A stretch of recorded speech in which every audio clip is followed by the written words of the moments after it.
మీరేమన్నా రికమెండ్ చేస్తున్నారా? బీజేపీలో చేరుతున్న ప్రచారం ఉంది సార్. మీకు గవర్నర్ ఇస్తారు బ్యాక్ అండ్ కూడా మీకు ప్రచారం నడుస్తున్నారు. మీరు భవిష్యత్తులో రాజకీయాల్లోకి వస్తారా? నేనేం చెప్పాను? నేను వ్యవసాయం చేసుకుంటానని చెప్పాను. వ్యవసాయం చేసుకుంటున్నాను. దాని మీద కూడా మీరు పత్రికల వాళ్ళు చాలా కామెంట్స్ చేసినారు. ఈ వ్యవసాయదారుడు ఏందయ్యా ప్యాంట్ వేసుకుని టచ్ ఇన్షర్ట్ చేసుకుని ఏం వ్యవసాయం చేస్తాడని అని అన్నారు. అంటే వ్యవసాయదారులు మంచి చొక్కా మంచి ప్యాంట్ వేసుకోకూడదా మీ దృష్టిలో? అలాంటప్పుడు వ్యవసాయదారుని మీరు కించపరిచినట్టు కాదా? గోచిపెట్టుకొని చేస్తేనే వ్యవసాయమా? అర్థం చేసుకోవాలి. మనోభావాలను దెబ్బతీయకూడదు. వ్యవసాయం అని అంటే వ్యవసాయమే. నేను నిజంగా కూడా అదే చేసుకుంటున్నాను. ఇప్పటి వరకు ఈ రోజు వరకు నేను వేరే రాజకీయ పార్టీలో చేరేటటువంటి ఉద్దేశం లేదు. ఇటువంటి వాళ్ళు ఏదైతే నా మీద నిందలు మోపుతున్నారో, ఎవరైతే నిందలు మోపుతున్నారో వాళ్ళందరినీ కూడా నేను భవిష్యత్తులో ఇప్పుడు నేను సిఐడికి యథార్థాలు చెప్పాను, వాస్తవాలు చెప్పాను, ఎవరు దీనిలో ఇన్వాల్వ్ అయ్యారన్నటువంటి విషయం చెప్పాను. నేను అదే చెప్పాను, కర్త కర్మ క్రియ 3 కూడా విక్రాంత్ రెడ్డి అనే విషయం చెప్పాను. నాకు తెలిసి జగన్మోహన్ రెడ్డి గారి ప్రమేయం లేదని చెప్పాను. నేను వాస్తవాలు చెప్పాను.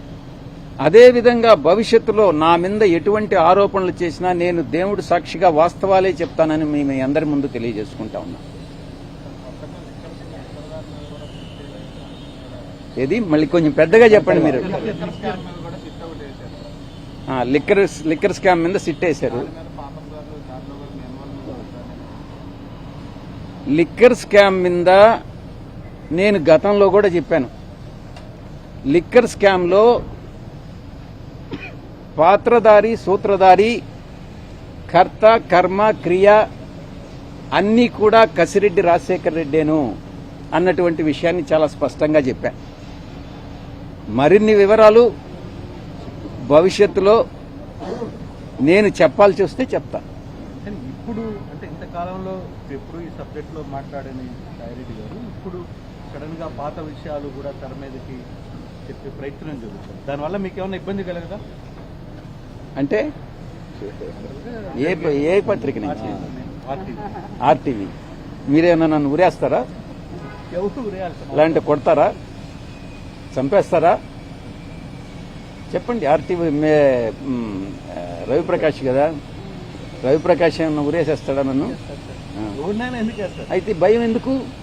భయము అనేటటువంటిది ఈ బ్లడ్లోనే లేదు. భక్తి అనేదే ఉండింది, ఇప్పుడు కూడా ఉంది. భక్తి ఇంతకు ముందు నాయకుడి మీద ఉండింది, ప్రేమ ఉండింది. కానీ ఇప్పుడు ఓన్లీ దేవుడి మీదనే ఉంది, వెంకటేశ్వర స్వామి మీద. ఎందుకనంటే మనసు విరిగిపోయింది.